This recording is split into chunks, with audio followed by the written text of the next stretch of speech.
Hermit and the mouse. Hermit అంటే ఒక సన్యాసి. ఎవరితో కాంటాక్ట్ లేకుండా తన పని తను చేసుకుంటూ పూజల్ని మాత్రమే బిలీవ్ చేసే వాళ్ళని సన్యాసులు అంటాం కదా మనం. ఆ సన్యసించిన వాళ్ళని హెర్మిట్ అంటారంట. The hermit and the mouse ఒక ఎలుక గురించిన స్టోరీ. ఓకేనా? సో ఇక్కడ కూడా మీరు ఒక పదాన్ని చదివేటప్పుడు అబ్జర్వ్ చేసే దాంట్లో షార్ట్ సౌండ్, లాంగ్ సౌండ్ అని సిలబుల్ చేస్తూ చదవండి. ఈజీగా ఉంటుంది. చదివిన మీనింగ్స్ చెప్పుకునేటప్పుడు ఆ మీనింగ్ లో ఉన్న పార్ట్స్ ఆఫ్ స్పీచ్ ఐడెంటిఫై చేయండి. వన్స్, వన్స్ అంటే ఒకానొకప్పుడు. వన్స్ అపాన్ ఏ టైమ్ అంటాము, వన్స్ అంటాము, ఇదంతా కూడా same. In the olden days, పాతకాలంలో. ఓల్డెన్ డేస్ అంటే పాతకాలంలో. హెర్మిట్, హెర్మిట్ అంటే చెప్పాను కదండి, ఒక సన్యాసి. Took care of a temple in a small village. అతను ఒక టెంపుల్ గురించి, టుక్ కేర్ అంటే దాని గురించిన కేర్ తీసుకునేవాళ్ళు, దాన్ని సంరక్షిస్తూ ఉండేవాళ్ళు. టుక్ కేర్ అంటే ఇన్ ఏ స్మాల్ విలేజ్, ఒక చిన్న విలేజ్ లో. There was a mouse in the temple. అదే టెంపుల్లో, దేర్ అంటే అక్కడ, వాజ్ ఒకానొకప్పుడు జరిగిన స్టోరీ కాబట్టి ఇక్కడ మనం వెర్బ్, పాస్ట్ వెర్బ్ వాడాం, వాజ్ అని వాడాం. A mouse in the temple. ఆ టెంపుల్లోనే ఇంకొక ఎలుక కూడా ఉందంట. This mouse stole the hermit's food kept in an earthen pot. ఆ మౌస్, ఏదైతే మౌస్ అక్కడ టెంపుల్లో ఆ హెర్మిట్ తో పాటు ఉన్న మౌస్ ఏం చేసింది? స్టోల్. స్టోల్ అంటే దొంగిలించింది. ద హెర్మిట్స్ ఫుడ్, ఏం దొంగిలించింది? ఆ సన్యాసి యొక్క ఫుడ్ ని దొంగిలించింది. అది కూడా ఎక్కడ పెట్టాడు? Kept in an earthen pot, ఒక మట్టి కుండలో పెట్టి.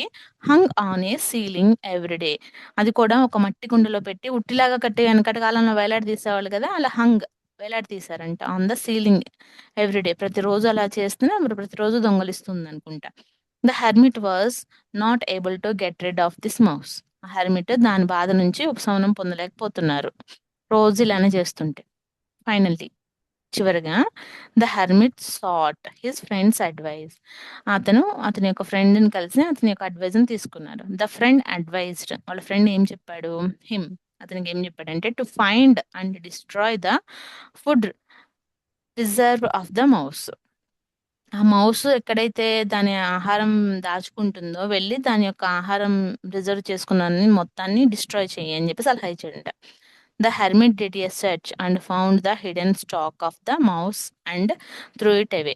ఆ హెర్మిట్ అలానే ఎవరైతే వాళ్ళ ఫ్రెండ్స్ సలహా ఇచ్చారో ఆ విధంగా ఆ మౌస్ యొక్క ఫుడ్ స్టోర్ ఎలా ఎక్కడ ఉందో అది మొత్తం చూసి దాన్ని డిస్ట్రాయ్ చేశారంట. అండ్ త్రూ ఇట్ అవే, దాన్ని బయట కూడా పడేశారు. The mouse became week without the food stock. ఆ మౌస్ ఏమైపోయిందంటే చాలా వీక్ అయిపోయింది, ఎందుకంటే ఫుడ్ ఏమీ లేదు కదా, దాని ఫుడ్ అంతా పాడు చేస్తాడు కదా.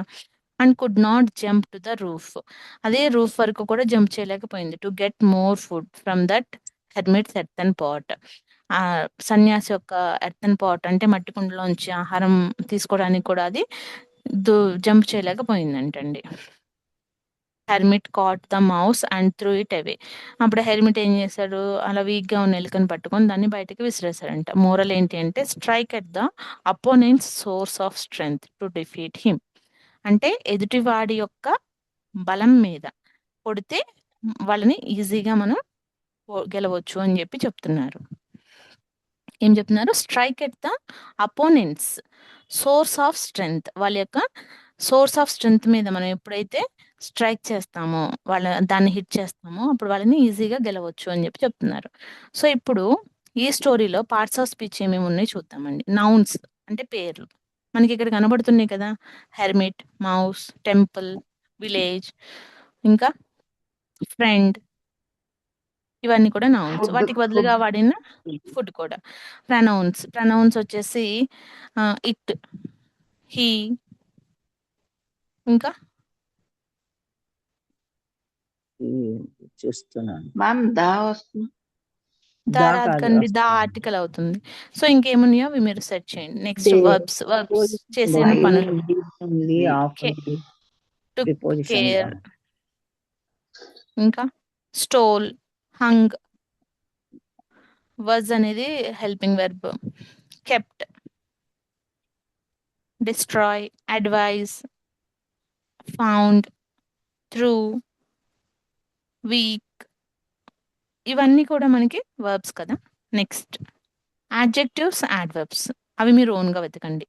మ్యామ్ జంప్ యాడ్జెక్టివ్స్ ఏమన్నాయో జంప్ మ్యామ్ జంప్ జంప్ కూడా వర్బేనండి. Yes. Very good. Adjectives, adverbs అంటే ఏదైతే నౌన్‌ని డిస్క్రైబ్ చేస్తుందో అది యాడ్జెక్టివ్. ఏదైతే వర్బ్‌ని డిస్క్రైబ్ చేస్తుందో అది యాడ్వర్బ్. ఆ 2 మీరు వెతికి నాకు ఆన్సర్స్ చెప్పండి. Next pronouns. To, simple for, small అంటే ఇది వస్తుంది కదా, ఇన్, అడ్డు వస్తుందా స్మాల్? స్మాల్ అదే మీరు వెతకండి. స్మాల్ అనేది యాడ్జెక్టివ్ వస్తుంది. విలేజ్ అది ఎలా ఉంది? Small village. అవి మీరు తర్వాత చెప్పండి. ఇప్పుడు ప్రిపోజిషన్స్. టు ఒకటి, ఆఫ్ ఒకటి, ఇంకా ఇన్ ఒకటి. ఇవన్నీ కూడా ప్రిపోజిషన్స్. కంజంక్షన్స్ అండ్, ఫర్ ఇవన్నీ. ఇంటర్జంక్షన్స్ ఏం లేవు. సో ఇవి మీరు మిగిలినవి ఏమన్నా నేను మిస్ చేస్తుంటే అవి మీరు ఐడెంటిఫై చేసి నాకు హోంవర్క్స్ చేసి పెట్టండి. ఓకే. బాయ్ అండి.